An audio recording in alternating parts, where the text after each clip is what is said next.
worth it to go into the pain, because the pain is only intended to heal us and to grow us. And, a lot of people come to me after what they call failed relationships. I work with a lot of people who are, 35, 40 plus, and they've been married before. They've had quite a few relationships. And they say, I had a failed marriage, I had a failed relationship. And I personally don't believe in failed relationships if we take the lesson.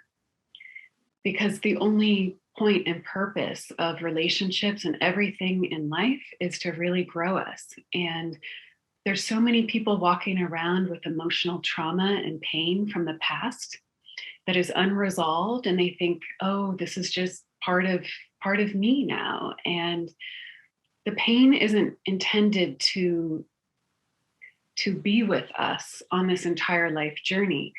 The healing part is, the epiphanies, the growth is supposed to inform us. And the wonderful thing is that when you lean into that pain, and sometimes we need support to do that, and many people do, when you lean into that pain and you really get the lesson, then the pain just dissolves. And then we just move forward, more informed and more emotionally intelligent and more self-loving and compassionate. And that can inform us to make better decisions moving forward. And that's all it was ever intended to do.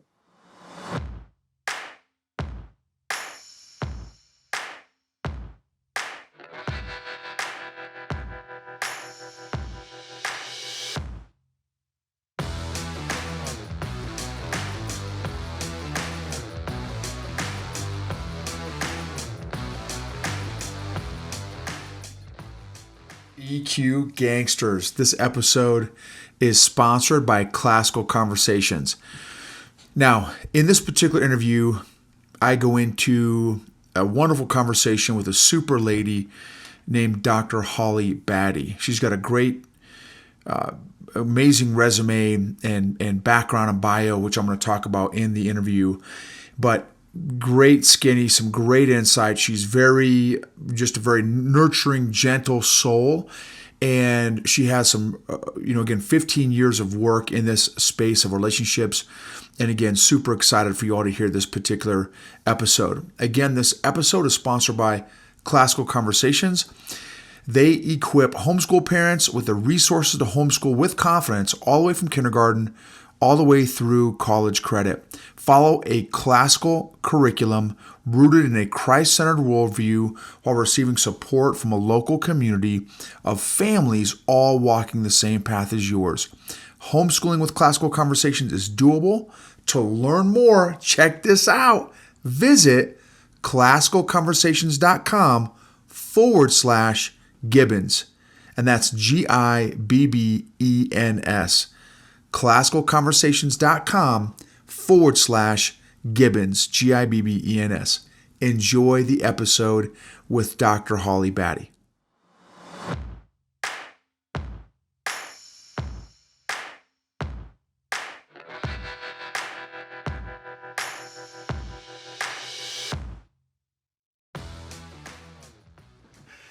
Hi. Holly!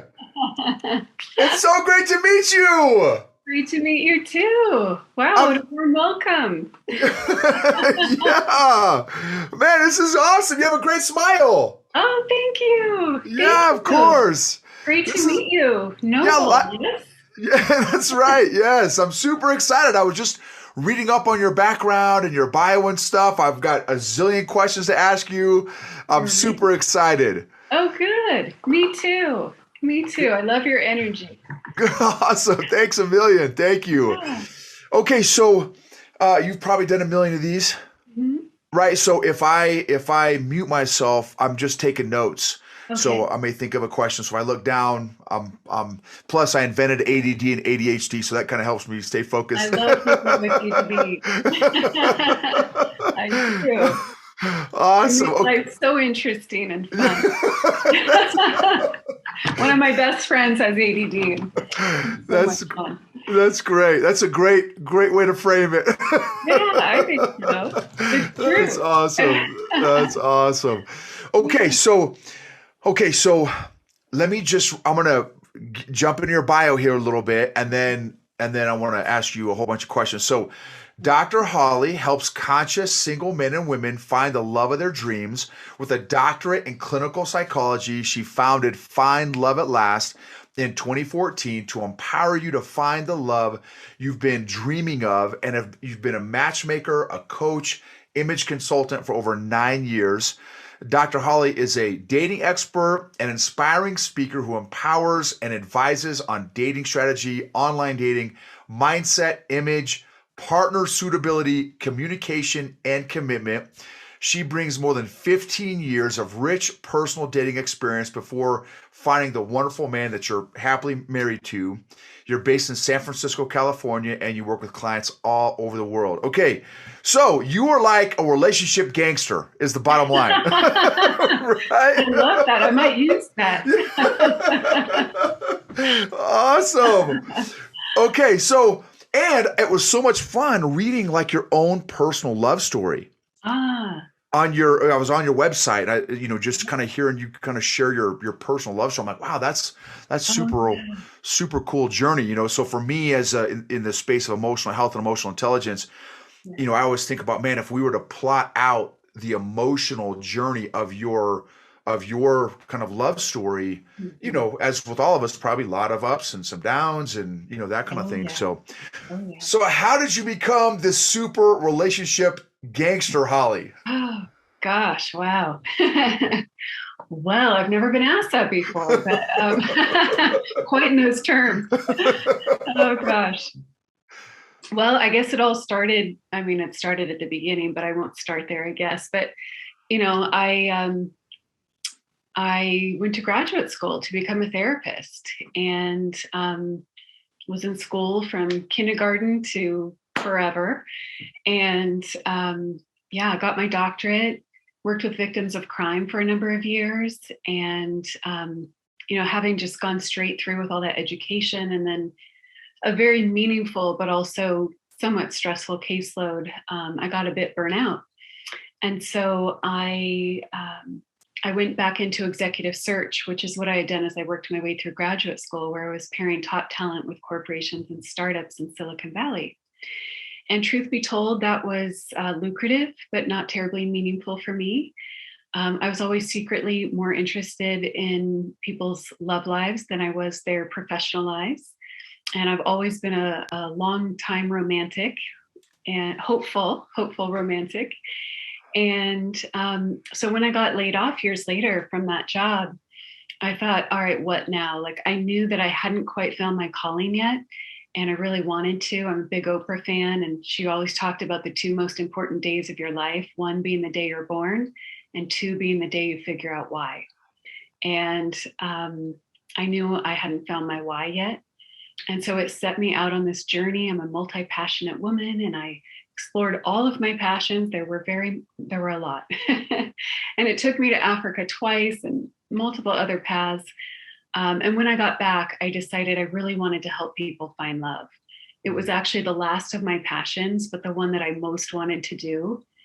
And so I just started as a dating coach. I founded my business in 2014 and really wanted to help people expedite their path to love. I thought, it took me a really long time to find my soulmate and it shouldn't take this long. And I'm a psychologist, for goodness sakes, and tend to be more discerning than most in dating. And yet even I had issues and, I had some wonderful men in my life and I had some not so wonderful men in my life. And after the last of the not so wonderful, I did a lot of inner work and a lot of EQ gangster work probably. And, and, just got comfortable being alone and a lot of other things. But that work that I did, I just stopped dating for the first time in my life, for a while. And that work that I did in that time was right before I met my husband. And I think has really made all the difference. And so now I have a masterclass that helps take conscious single women from where they are now to where they want to be. And I help them through that. It was 8 months for me. I do it with women now in 3 months. And I take them through that whole process of because it is a bit of a journey. It tends to be an emotional and spiritual one. And to find our soulmate, it's different than just finding a date, finding our soulmate. And so most people don't know the difference. Um, they know how to find a date, most people, but they don't know that there's a different path to finding our soulmate. And so I help make that path plain, and it's a proven path now. And so, yeah, so it's a long answer to your first question. That was awesome. No, thank you so much. Thank you for sharing. Thanks for your vulnerability. And um, if you don't mind, just I want to ask a question to kind of back up a little bit. How did you get even into the world of therapy? What was Yeah. your life trajectory that led you to even that? Yes. Well, in graduate school, they said that your family sets you up to be a therapist. And so my family of origin did just that. I came from an abusive home, and my parents had a marriage that I certainly didn't want to replicate. And I think being a romantic and seeing that example, but knowing I wanted the opposite of that, set me on this journey. I think helping people was always really important to me. And I've always kind of been like a healer, and helping people has always been at my core. So, however, my high school counselor asked me what I wanted to be when I grew up. And I said, with all this enthusiasm, I said, an interior decorator. And she looked at me kind of disapprovingly or disappointingly, a counselor herself, and said, "Oh, I think you have more to give." And I said, "What do you mean?" And she said, I think that um, you'd make a great counselor. And so I still think interior designers have a lot to give, by the way. Um, but anyway, that's kind of what set me out on that journey. And, in order to be a therapist, you got to go to grad school. And so halfway through college, I was looking at grad schools. And yeah, so that's how it all kind of Wow. started. So you feel very gentle and nurturing to me. Mm, Is that is that is that accurate or not accurate? I'd say that's pretty accurate. Okay, okay. Yeah, you just have a really gentle spirit and vibe about you. Thank Um, you. yeah, yeah, of course. And again, thank you for your transparency and sharing that. It's funny because speaking of family of origins, and I've had two amazing parents. My dad's passed away. Mom is still, we call her the Tasmanian angel. She is an amazing, amazing woman, but in true fashion with these areas, emotions and reflecting and inner work.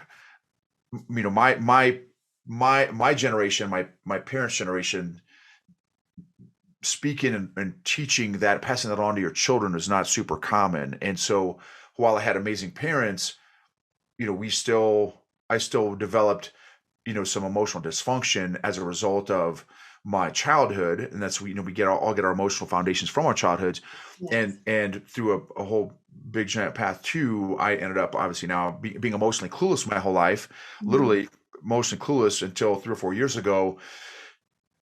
Now I have got on this big journey of emotional growth and emotional healing, and then all these areas of my life started to change tangibly in a positive way. And I'm like, has this all been because of my emotional dysfunction?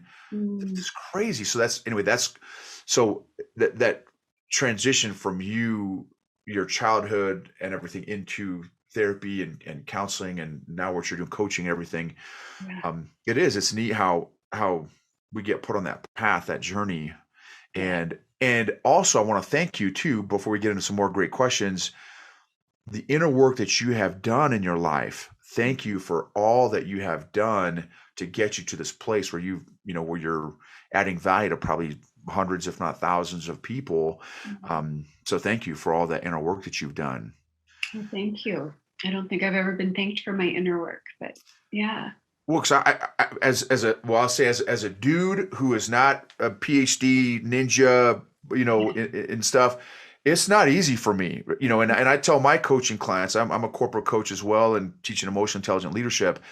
And I tell them, I said, look, I'm very much on this journey with you. I don't have a PhD from some Ivy League school in behavioral psychology. Like Mhm. I'm very much on this path with you, maybe a little bit ahead of you, but very much on the path. And so I just know my emotional journey has not been easy. Yeah. And I don't want to take it for granted all that work that you have done and maybe continuing to do as well. So yeah, I just want to thank you Oh, for yeah. that.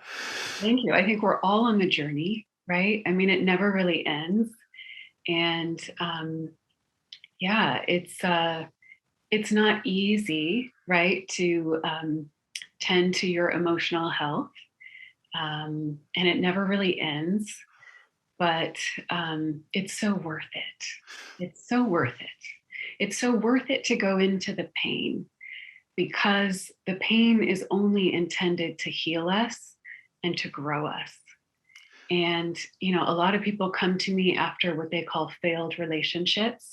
I work with a lot of people who are, 35, 40 plus, and they've been married before. They've had quite a few relationships. And they say, I had a failed marriage, I had a failed relationship. And I personally don't believe in failed relationships if we take the lesson, because the only point and purpose of relationships and everything in life is to really grow us. And there's so many people walking around with emotional trauma and pain from the past that is unresolved, and they think, oh, this is just part of me now. And the pain isn't intended to be with us on this entire life journey. The healing part is the epiphanies, the growth is supposed to inform us. And the wonderful thing is that when you lean into that pain, and sometimes we need support to do that, and many people do. When you lean into that pain and you really get the lesson, then the pain just dissolves. And then we just move forward more informed and more emotionally intelligent and more self loving and compassionate. And that can inform us to make better decisions moving forward. And that's all it was ever intended to do. Love it. Great skinny. Absolutely love it. So let me so as someone who's newer in the space than you are, you're an OG in this space. I'm a new kind of newbie in the space after 3 or 4 years now. That okay, so what you just said so eloquently and so beautifully is terrifying to a guy like me 3 or 4 years ago. Uh-huh. So when I sat down with my counselor, because what happened was I yelled at my wife 3 times in 3 weeks, and she said three things after 20 years of marriage. She's like, dude, number one, don't ever do that again. Right. So she had good boundaries, which was Right. great, which I have never even heard of that word boundaries until 3 or 4 years ago. Number Wow. two, you've never done this before, which means number three, you've got more issues than Time Magazine. Right. So went to counseling, and the counselor introduced me to two revolutionary new This is 5 years ago, Wow. 4 or 5 years ago. Two revolutionary new concepts, Holly, Mm. called feelings and emotions. And I was like, what is this voodoo sorcery that you are talking about, right? Because in my family of origin, my mom, 4'10" little Mexican lady, my dad was a big giant white guy, so I look like my dad, but I can habla. And in my house, my family of origin, we would yell and scream at each other, and whoever yelled the loudest won, Mm. we'd stomp off in our respective corners of the house, come back an hour later, and act like nothing happened. So I learned I've got a PhD in stuffing and avoiding my Wow. feelings and emotions, Yeah. and I learned zero conflict resolution, Yeah. and and so then I go to the military. I'm not learning about feelings and emotions at West Point No. or in the Army or Ranger School. Then I get into business world, not learning anything about that, feelings and emotions there. So that's how I'm here in my mid 40s, not having a clue about feelings and emotions. And so for me, when the counselor said, "Hey, you need to learn about this thing called feelings and emotions," I had so many intense emotions. Now knowing what they are, what they. Not at the time I didn't know what was going on, but like it was intense. And one of those was honestly, Holly, was gripping fear. Mm. Like, how am I middle-aged dude not having a clue on what this dude just talked about, feelings and emotions? Like, like you need to jump into your feelings. Like, dude, what does that even mean? So how do you, as this relationship ninja, how do you help people like me, Mhm. and what I found too, being 4 years into the space now, and now coaching senior leaders, just because you're a senior leader does not mean you're emotionally intelligent. There Right. are a lot of people, what I've found, that are not super emotionally aware. How do you help folks like me work through their stuff? Yeah. Well, I mean, it takes courage, right, to lean into your feelings. Um, yeah, I've always been personally kind of more of an emotionally tuned in person. I'm an empath. And so mine have always kind of been more on the surface and hard to ignore. Um, so, I think one, trusting your feelings, trusting that you're bigger than whatever feeling you're feeling in the moment and leaning into it. I know a lot of people, don't want to feel the feelings, and I totally get it because it's not always fun at all. It can feel all encompassing. It can feel like, is this ever going to end? They can feel bigger than us, like a tidal wave, um, but they're not bigger than us, and we are always bigger than them. And so, I think journaling can be really helpful. um, you know, I used to be a ruminator, I'd always ruminate in the mornings and, spin on whatever was up at that time. I learned to journal about it because when we ruminate, we just go, it's just this never ending kind of cycle that never really resolves or moves us forward. For whatever reason, when we take pen to paper or laptop, um, we whatever it is, the journaling process tends to move us forward. We're not going to write the same thing every day for a month. It just doesn't, it's not part of the process for whatever reason. So switching from something like ruminating to journaling and really exploring feelings was helpful for me and has been for a lot of my clients.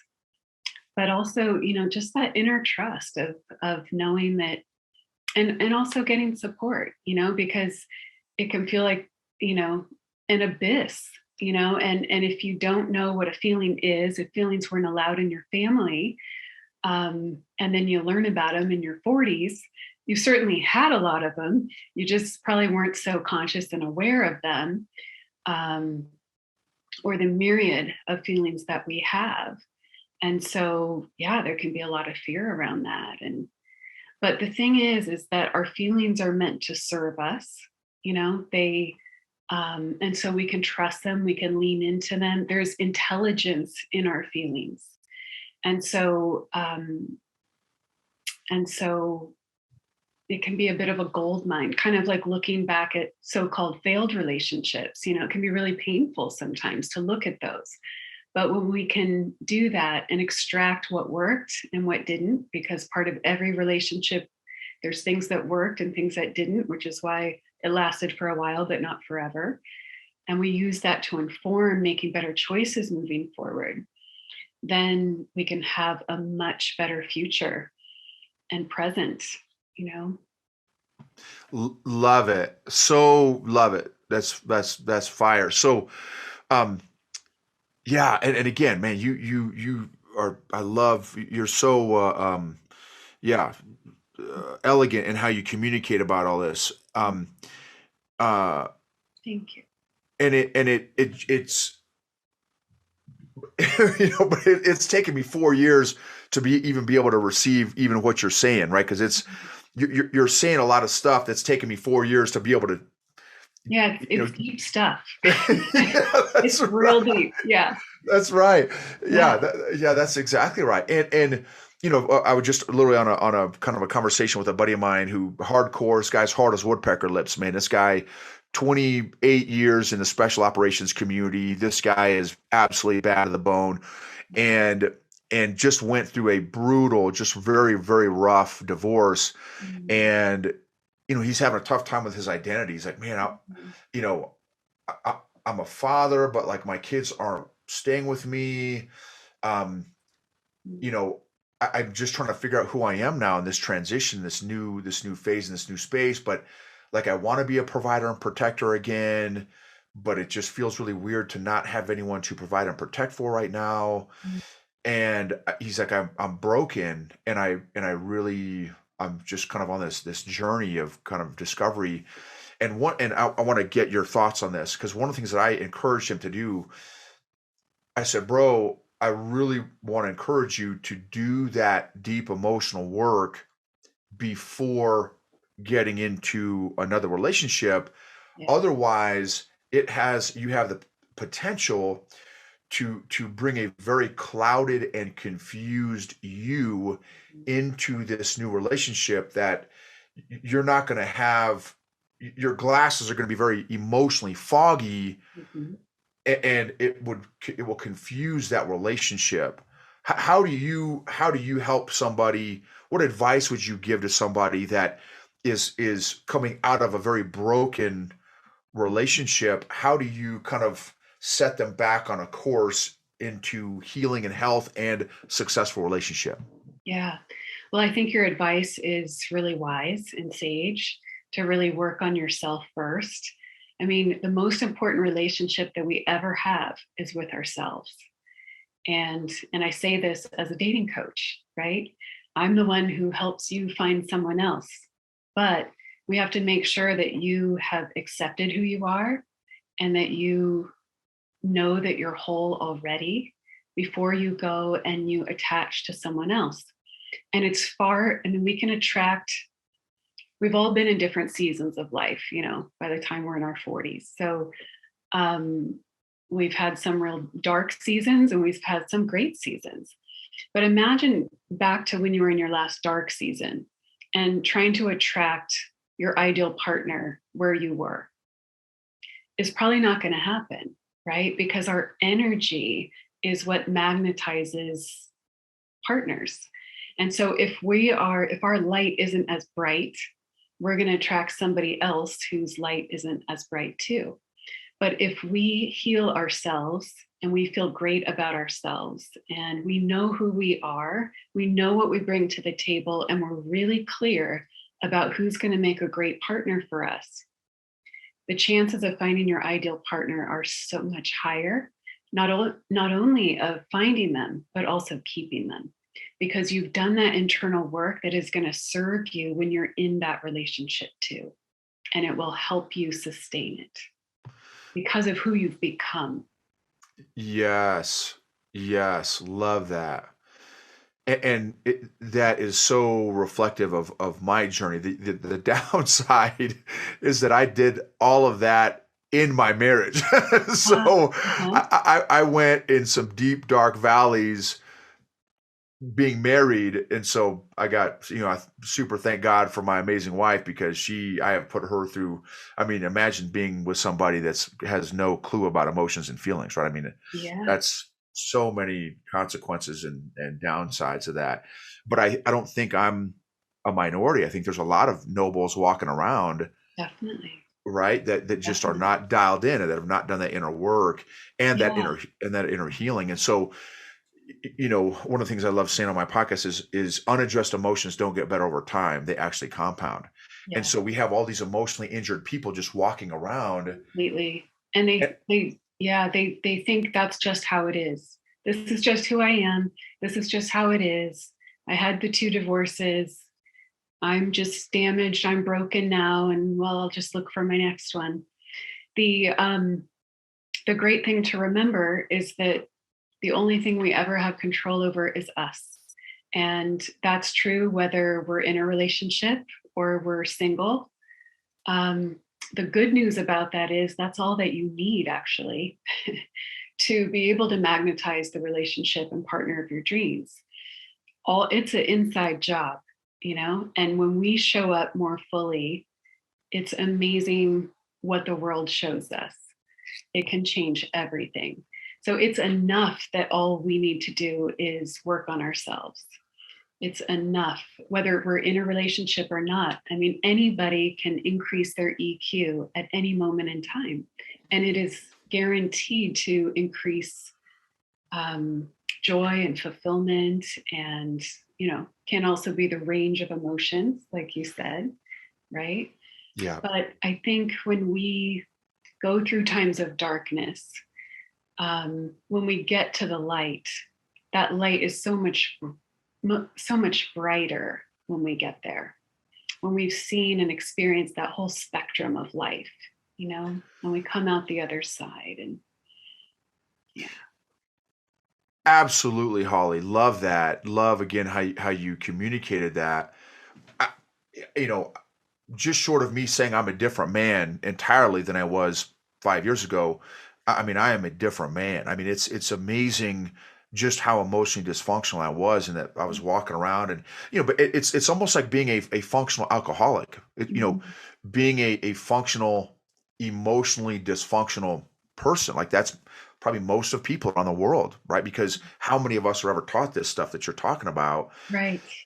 I mean, you know what I Oh, mean? Most I people are not taught know. about this stuff. You know what I I mean? so wish I could change up the curriculum in schools, high schools, and because the Harvard longitudinal study, longest study that's ever been done on happiness, proved that the quality of our life is based on the quality of our relationships, right? And yet we have no teachings about that before we're graduated at 18, and usually not thereafter either, right?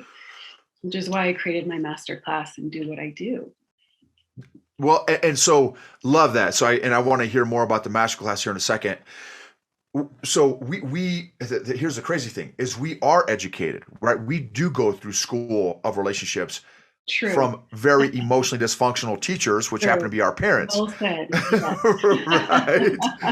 Right. And Right. so we Right. wonder why there's so much dysfunction in the world. I'm not surprised now after me going through my little journey, transformational journey. I'm not surprised. I'm even shocked that there's not even more craziness just Yeah. based on what I know about, emotions and the power that they have over us. Yeah. What have you learned? This is kind of, well, what have you learned about people, men and women? What have you learned about men and women from your body of work? Mm.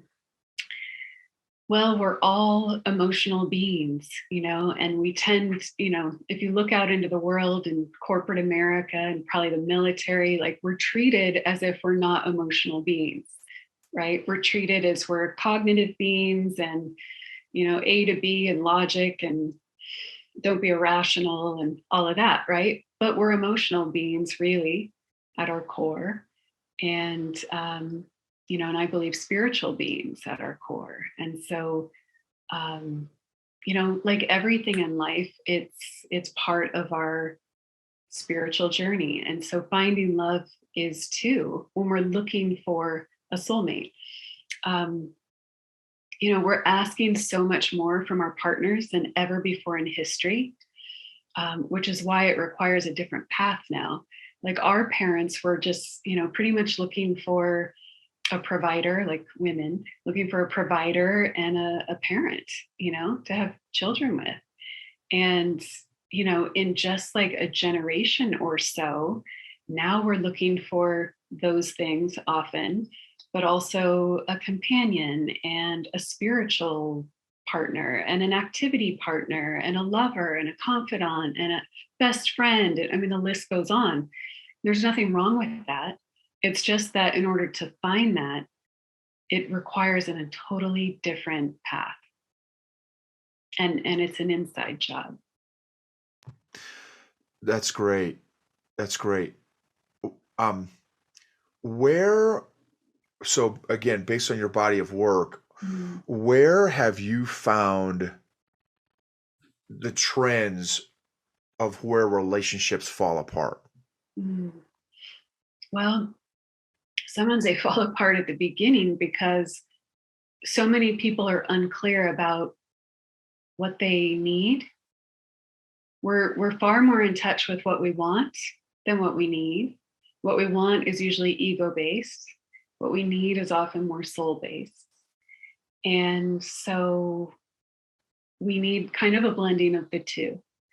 Um, but most people aren't very clear about what they even want a lot of times. And they They just are really unclear. And so I equate it to going to the airport and saying, I want to go on a trip, and going to the ticket counter, and saying, I want to go on vacation. And they go, great. Where do you want to go and when? And not knowing, you know? And so they can't get you a ticket, just like the universe can't deliver your partner unless you get clear about who your ideal partner is. And so, you know, here's another myth that I find a lot of times, that relationships have to be hard. You know, we hear this all the time in our culture. Relationships are hard. Well, they can be.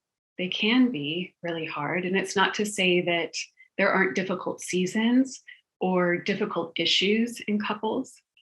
But when you choose well at the beginning and you're really mindful and intentional about it, and we add strategy to that, and we find you a partner that is everything you've wanted and you're everything that they've wanted. It's not to say that there isn't some work along the way, but it's, for all the happy couples that I know, it's far less work than the culture would lead you to believe. It's far more joy. It's far more easy. Um, it's not to say that these couples haven't gone to counseling and gotten help when they needed it. That's one of the biggest strengths, I think, of healthy couples. They go in, they get tune-ups. You know, some couples go before they get married. I think that's a great idea. Back when I was doing couples therapy, a lot of people had one foot in the attorney's office, one foot in the couples therapist's office. It's hard to undo 10, 12, 15, 20 years of resentment that is built up, you know? So I'm a big fan of preventative counseling and therapy. There's a lot that we can learn about ourselves and all of that. So I think when we choose better, we're happier, and we have, you know, an easy, wonderful love. And that's what I want for my clients. Love it. So that's a great insight, nuance, because so like since my emotional growth journey, and my wife's been on the same, she's had her own emotional growth journey, her own emotional areas that emotional blind spots that she was not aware of either, due to her family of origins and stuff, her family of origin. Since both of us have been on this emotional growth journey the past, again, 4 years now,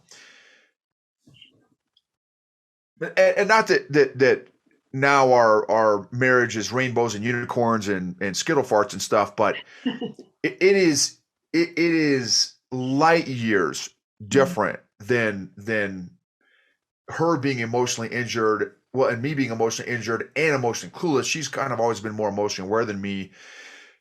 It's a completely different relationship and marriage now, Wow. post emotional work. And I say post, but ongoing. For me, one of the things I tell my clients is like, adopt an emotional fitness program. Like, we all know that we're supposed to work out all the time physically, Yes. and in my opinion, spiritually too. Mhm. And so why don't we adopt the same mindset with our emotions, right? So for me, my emotional fitness program is as part of my life going forward. In fact, my counselor, he's this dude counseled. He's 66 years old. He had counseled 25,000 hours. The dude's counseled a lot of people, Wow. and he said, "Noble, like, I do emotional work every single day." And I'm like, "Dude, you're freaking emotional Yoda. Like, you're doing emotional work still?" He's like, Never ends. right, Right, because life happens and it's part of life. And so building it into our daily self-care, I think, can be really helpful, if not weekly, you know? right. Yeah. That's exactly right. That's Kind of right. taking inventory, and yeah. What? Okay, so you had mentioned journaling. So what s- what relational and or emotional systems have you found really effective, maybe for yourself and or for other people? You mentioned journaling, I'm assuming, is one of those systems. Are there any other systems, or how do you, and maybe another question is how do you get the most out of those systems to really maximize the internal work that you're doing? Mhm. Yeah. Um, well, I think one of the things that I've realized during COVID, um, is just how important exercise is, not just physically, but mentally. I think, did it more for physical, but it's like we've been home, for the last couple of years, and I never realized how much I got out of just going on a walk and being outside and looking at the sky instead of the ceiling, and yeah, so I think having that healthy balance um, is really important too. Like moving our bodies, we're so used to being glued to screens all the time. So I think that can be helpful too, to just change our physiology and change our state. Um, I always come home in a different state, than when I started. So I think that's really key too, because we're physical beings as well, right? So yeah, we're dynamic as human beings. And so I think balance is really, really important. The emotion, the physical, um, yeah.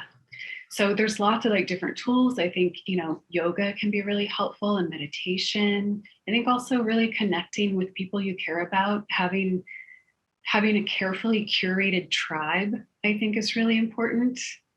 Um, I believe in, I think what Danielle Laporte calls, what is it, soft heart, but tall walls, or something like that. She says it far more eloquently, but yeah, loving hard your tribe, but also having really tall walls, and being discerning about who is in your tribe, and making sure that they're really supportive and loving and want the best for you. And I think having a supportive tribe it's very important, because otherwise you have emotional vampires in your life that you're continually having to deal with, and it can be re-traumatizing sometimes.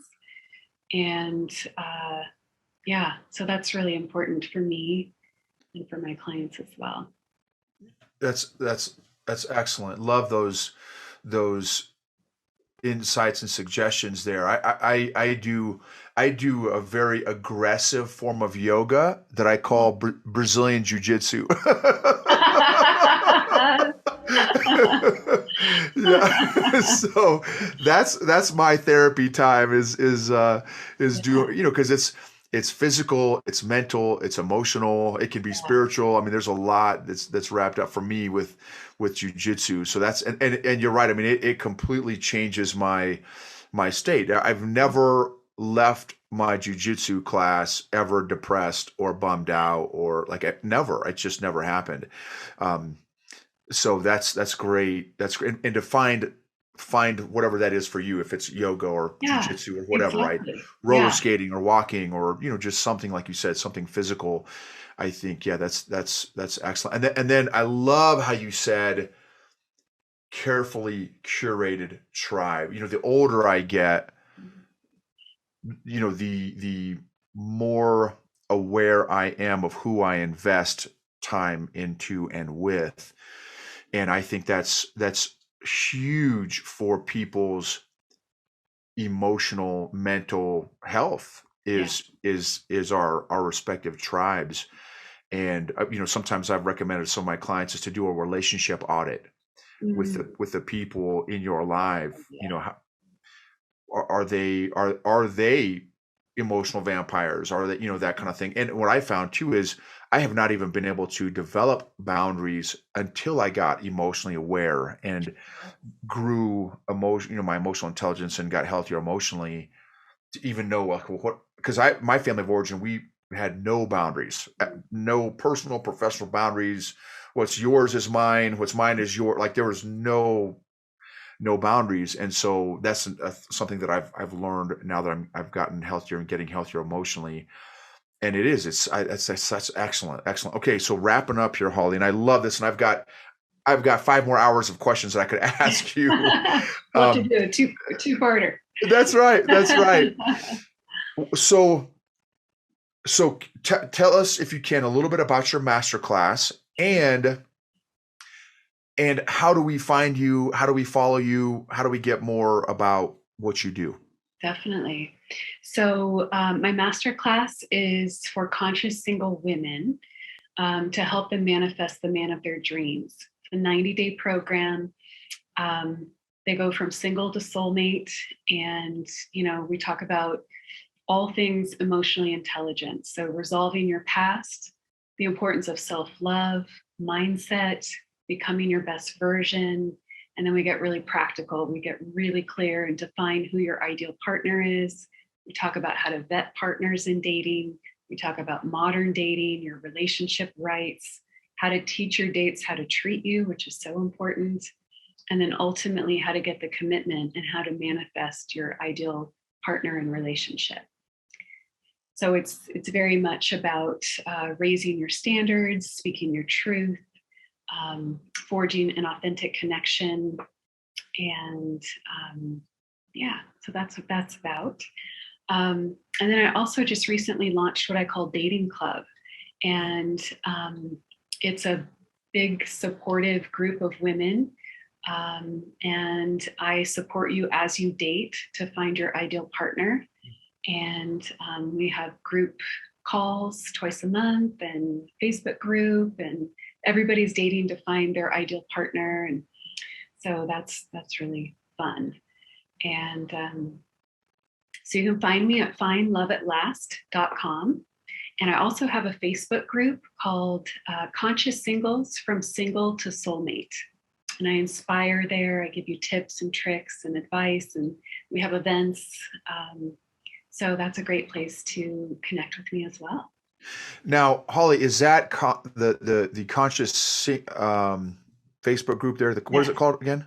Conscious Singles from Single to Soulmate. It's for men and women, I should Okay, say. that's what I was going to ask. Yeah, if it's just for women only, but the Yeah. master class is just for women.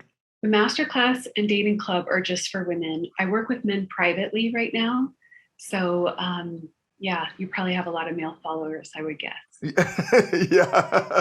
Yeah. Well, yeah, I've got it's a good mix, oddly enough. But yeah, I definitely have a lot of guys too that are have like me have not come from a very emotionally aware, intelligent background and that Yeah. kind of thing. So yeah, no, Well, I that's love great. working with men.